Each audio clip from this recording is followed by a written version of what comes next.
Right, away from the Champions League final, it was confirmed today Matheus Cunha is a Manchester United player, making that switch from Wolves.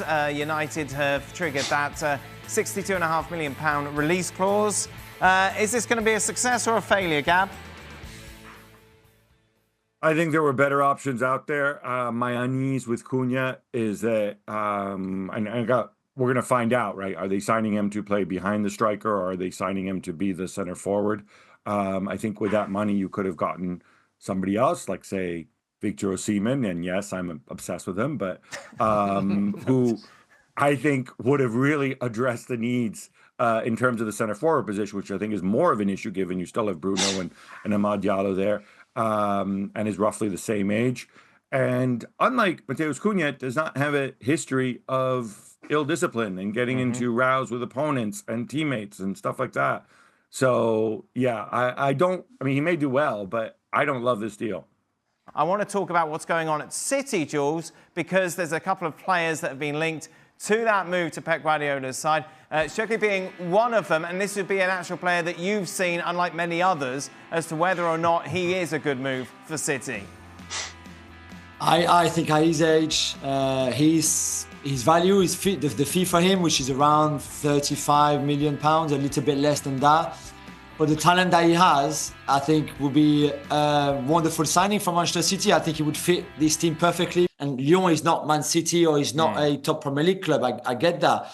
But he had to first do it there, and he did it very much so. He did it in Europe, he did it in the league. And that's why City are there. That's why City are negotiating with his people, who are, by the way, Kylian Mbappe's people too. And there's a reason why other clubs in England, like Liverpool, like Chelsea, same in the Bundesliga, Bayer Leverkusen see him very much as the potential replacement for Florian Wirtz, or Borussia Dortmund, or even PSG last summer, because he's that talented and that good. You know much about him?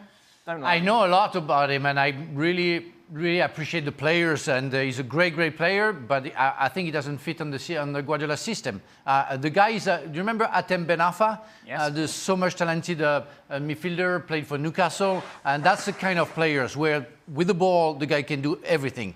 But I don't see him fitting in the Manchester City system, where it's more about passing and blah blah blah than turning around and that going forward fast. He's only vertical, and Pep is just horizontal all the time. But Doku was like that, but he has to come back, you know. And you had Grealish at first coming from Aston Villa, ruined him, and kind of. And I don't see. I mean, Czech is a great player, but that's maybe the only team I shouldn't go because of the system, of Guardiola's system. What about Reinders, Gab? So, Tijjani Reinders has had a tremendous season for Milan. Had a really good year before that as well. You're getting a guy who's perpetual motion machine, who gets goals, who delivers assists, who's unselfish, who works really hard. I think Milan are going to do the deal if they get Tonali type money for it. I think it might also depend on on the situation with the manager as well. But obviously how Max Allegri feels about him, whether that was a condition in him returning to Milan. But I think he would be a tremendous signing for Manchester City in the midfield, which has obviously gotten older with Gundogan and Bernardo Silva and even Rodri not being young anymore and coming off an ACL. Does this get you excited, Naden?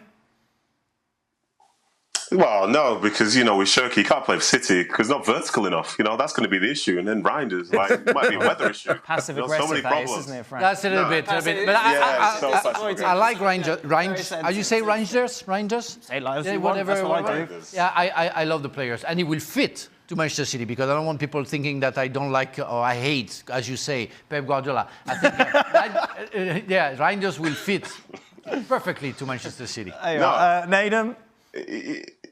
No, I'm going to say these are two really good players coming off of exceptional seasons. I think, as Jules has said there about Cherki, it's like the consistency, because we've seen the talent, and I think that's when you show real growth as a player, when the consistency starts to shine. And yes, if he does come to Man City, he's obviously going to have an eye on himself and thinking that he can fit in there, and he can learn and develop as a player. He's 21 years of age, and then even looking at Reinders at 26, that's not to an age where you can't sort of adapt and learn new things as well. And I think if City do manage to get him, I think he can continue to improve, continue to grow, and be in a position whereby there is pressure to be winning things every single year. And I think for some of the players that come in at City, they're not always, say, the biggest names, but from when they come in and they adapt, you look at Akanji, you look at Ake's and people, these guys to go from stride to stride and then start playing some of their best football. So I think if either of those two players come, or both, I would not be surprised if they did really well.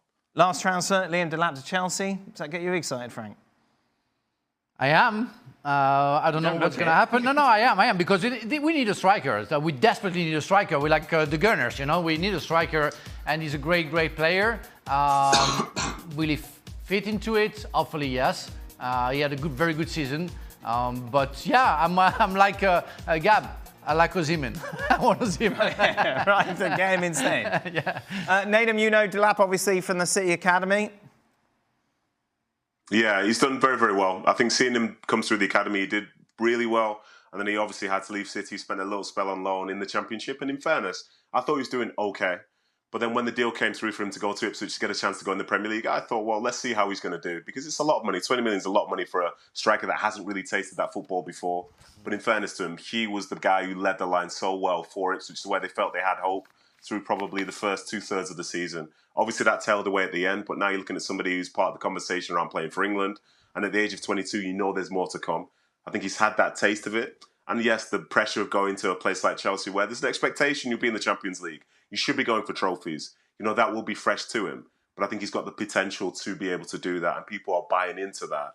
And yeah, if he does sign for them, I think personally, in terms of how he'd lead the line, I think he'd do it better than someone like a Nicholas Jackson, who isn't necessarily a 9 as such. So yeah, I would think it could potentially be a good deal for Chelsea, but the pressure certainly will be on him. Did you want to add something, Gab?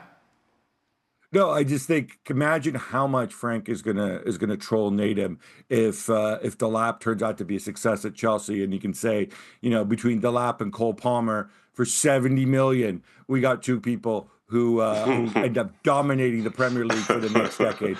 Boy, well done, Pep and Cheeky. Exactly. Frank control Nedum regardless of that, to be honest. To keep up to date with all the latest transfer news, be sure to check out Transfer Talk over on the website as we keep you up to date with everything that's going on throughout the summer.